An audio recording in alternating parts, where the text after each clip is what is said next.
नमस्कार। आज हम सभी लोग यहाँ पर रसायन विज्ञान के पी ब्लॉक के तत्वों में जिस प्रश्न का अध्ययन करेंगे वो प्रश्न यहाँ पर लिखा हुआ है। देखिए, बहुत ही इम्पोर्टेंट प्रश्न है।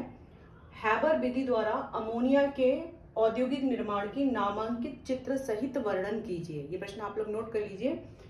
और एक साथ में प्रश्न और पूछा जाता है कि अमोनिया के अधिकतम मात्रा प्राप्त करने के लिए अनुकूल परिस्थितियों का वर्णन कीजिए। तो ये 4 या 5 नंबर में प्रश्न आता है। बड़े में, लॉन्ग में भी आ सकता है और शॉर्ट में भी आ सकता है। तो इस प्रश्न को हमें करने में कम से कम 2 पेज का यूज करना है, तब हमें पूरे नंबर मिलेंगे। हम किस तरीके से 2 पेज भरेंगे तो मैंने आपको स्टेप बाय स्टेप यहाँ पर लिखा हुआ है। अब आपको हम बताने जा रहे हैं। उत्तर लिखने के लिए पहले हेडिंग डाल देंगे कि हैबर विधि द्वारा अमोनिया का औद्योगिक निर्माण। यहाँ पर आप हेडिंग डाल दीजिएगा। इसके बाद पहली जो हेडिंग होगी वो होगी सिद्धांत, कि हैबर विधि द्वारा अमोनिया का जो निर्माण होता है वो किस सिद्धांत पे कार्य करता है। तो यहाँ पर हमने लिखा है नाइट्रोजन और हाइड्रोजन को 1:3 के अनुपात में 500 डिग्री सेल्सियस ताप, 200 डिग्री सेल्सियस वायुमंडलीय दाब पर आयरन उत्प्रेरक और मॉलिब्डेनम वर्धक की उपस्थिति में मिलाने पर अमोनिया का निर्माण होता है। आप इस तरीके से जो भी रिएक्शंस होती है आप उसकी भाषा को सिद्धांत में लिखेंगे। इसके बाद हम दूसरा हमारी हेडिंग पड़ेगी। ये हेडिंग होगी बेटा, ये आप लोग इसको हेडिंग डालिएगा कि इस तरीके से जब आप हेडिंग डाल के प्रश्न को करेंगे तो आराम से 2 पेज आपके भर जाएंगे। फिर अगली हेडिंग में आप डालेंगे रासायनिक अभिक्रिया। तो रासायनिक अभिक्रिया देखें, नाइट्रोजन N2 + 3H2, रिवर्सिबल का साइन लगाएंगे क्योंकि ये एक उत्क्रमणीय अभिक्रिया है। 2NH3, तीनों ही गैस स्टेट में है, प्लस 22.4 किलो कैलोरी ऊष्मा इसमें मुक्त होगी क्योंकि ये जो है ऊष्माक्षेपी अभिक्रिया भी है। इसके बाद अगला जो लास्ट प्रश्न आता है कि अनुकूल परिस्थितियों का वर्णन कीजिए। यहाँ नीचे अंतिम लाइन लिखी हुई है। तो अनुकूल परिस्थितियों से तात्पर्य ये होता है कि अमोनिया का मैक्सिमम निर्माण कैसे होगा, अधिकतम अमोनिया हम किस परिस्थिति में बना सकते हैं। तो बेटा ला-सातेली का नियम आप लोगों ने पढ़ा है, तो उसी के अनुसार ला-सातेली का नियम ये कहता है कि अग्र अभिक्रिया, क्योंकि हमें अमोनिया बनानी है तो अग्र अभिक्रिया का वेग बढ़ाना है, आगे की अभिक्रिया हमारी ज्यादा हो। इसके लिए हमें यहाँ पर चूंकि ये ऊष्माक्षेपी अभिक्रिया है तो ताप उधर बढ़ाएंगे जिधर ऊष्मा कम हो रही हो। तो यानी कि अगर हम ताप बढ़ाएंगे तो अभिक्रिया जो है वो फॉरवर्ड ना होकर बैकवर्ड होने लगेगी। यानी कि अगर हम ताप कम रखेंगे तब हमारी अग्र अभिक्रिया बढ़ेगी और हमारे अमोनिया का निर्माण अधिक होगा। तो ये ऊष्माक्षेपी अभिक्रिया है और ऊष्माक्षेपी अभिक्रिया के लिए हमेशा ताप कम रखा जाएगा। आप इसे यहाँ पर लिखेंगे कि ताप कम रखने पर अमोनिया का निर्माण अधिक होगा। दूसरा है दाब, दाब कम रखेंगे कि अधिक रखेंगे। तो दाब निर्भर करता है आयतन पर।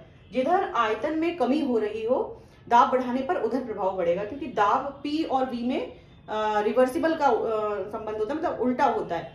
ठीक है, इनवर्सली प्रोपोर्शनल होता है। जैसे ये आप जब आपने ला-सातेली का नियम पढ़ा होगा तो P is inversely proportional 1/B, यानी कि आयतन अगर हम दाब बढ़ाएंगे तो अभिक्रिया उस दिशा में जाएगी जिधर आयतन कम हो रहा हो। तो देखिए यहाँ पर 1 आयतन 3 आयतन, तो यहाँ पे 4 आयतन है और इधर 2 आयतन है। तो अगर हम दाब अधिक रखेंगे तो अभिक्रिया उस दिशा में जाएगी जिधर आयतन कम हो। तो इधर आयतन कम है, इसलिए हमें अग्र अभिक्रिया का वेग बढ़ाने के लिए हमको दाब अधिक रखना पड़ेगा। तो ये तो बेटा हो गया अनुकूल परिस्थितियां। इसके बाद अगली हेडिंग पड़ेगी चित्र की, कि हैबर विधि का जो भी चित्र है वो आप एक बार प्रैक्टिस कर लीजिएगा। मैंने एक ऐसा रफली बना दिया है, यहाँ पर बुक्स में आपके बने हुए हैं चित्र। आपका आधा पेज तो चित्र में लगेगा। इसके बाद हमको विधि लिखनी है। तो विधि लिखने के लिए जितने भी चित्र में कक्ष बने हैं आप हर कक्ष के बारे में 1 या 2 लाइन हेडिंग डालकर लिख सकते हैं। जैसे पहला जो कक्ष है हम आपको बता रहे हैं, पहला कक्ष है संपीडक। ये संपीडक है। यहाँ पर देखिए ये एरो बना है। नाइट्रोजन और हाइड्रोजन को 1 और 3 के अनुपात में 200 वायुमंडलीय दाब पर यहाँ से प्रवाहित किया जाएगा, इसलिए यहाँ संपीडक लगा है। इस संपीडक की सहायता से दूसरा कक्ष है शोधक और शुष्कन कक्ष। शोधक और शुष्कन कक्ष का कार्य ये होता है कि नाइट्रोजन और हाइड्रोजन में जो अशुद्धियां होती हैं उन अशुद्धियों को इस कक्ष में दूर किया जाता है, और जो पानी अतिरिक्त मात्रा में वाष्प के रूप में होता है वो भी यहाँ पर दूर हो जाता है। इसके बाद नाइट्रोजन और हाइड्रोजन जब ड्राई हो गया तो इसको हम उत्प्रेरक कक्ष में भेजते हैं। देखिए तीसरा कक्ष आपका, आप तीसरी हेडिंग डालेंगे उत्प्रेरक कक्ष। तो उत्प्रेरक कक्ष में क्या होता है, यहाँ पर आयरन और आयरन जो उत्प्रेरक है और मॉलिब्डेनम जो कि वर्धक है, दोनों ही इसमें रखे रहेंगे। और यहाँ पर 500 डिग्री सेल्सियस टेम्परेचर पर ये अभिक्रिया आपस में नाइट्रोजन और हाइड्रोजन जो है अमोनिया का निर्माण करेंगे। इस अमोनिया का निर्माण करते समय यहाँ पर जब ये जो चौथा कक्ष है वो संघनित्र है, क्योंकि बहुत सारा अमोनिया जो है कुछ तो निर्माण होगा, नाइट्रोजन और हाइड्रोजन गैस भी यहाँ पर होगी, जो कि यहाँ पर ये जो इस तरीके से जिगजैग मोशन में है, तो ये कंडेंसर है। यहाँ पर जो वास्तविक अमोनिया की जो वेपर होगी उसको ठंडा कर लिया जाएगा और द्रवित अमोनिया आप यहाँ से कलेक्ट कर लेंगे। लेकिन जो शेष बची हुई नाइट्रोजन और हाइड्रोजन की गैस है उसको पुनः परिसंचरण तंत्र के ये जो पंप की सहायता से, ये परिसंचरण पंप 5वां कक्ष है, यहाँ से उस गैस को लिया जाएगा जो यहाँ पर अमोनिया निर्माण जिसका नहीं हो पाया है, तो वो नाइट्रोजन और हाइड्रोजन गैस, देखिए एरो लगा है, ये वापस फिर से उत्प्रेरक कक्ष में भेजी जाएगी। तो इस प्रकार ये प्रोसेस चलता रहता है और द्रवित जो अमोनिया है वो बनती रहती है। तो आप जब ये चित्र बनाएंगे और ये जो 1 2 3 4 5 कक्ष हैं, तो पांचों को हेडिंग डालकर जो भी इनके अंदर वर्किंग हो रही है उसको आप लिखेंगे, तो ये आपका एक जो दीर्घ उत्तरीय प्रश्न होता है वो आपका इस तरीके से तैयार हो जाएगा। तो आशा करते हैं आपको समझ में आया होगा। और बच्चों, यदि आपको समझ में आ रहा है तो आप दूसरे बच्चों को भी इसे फॉरवर्ड कर सकते हैं। धन्यवाद।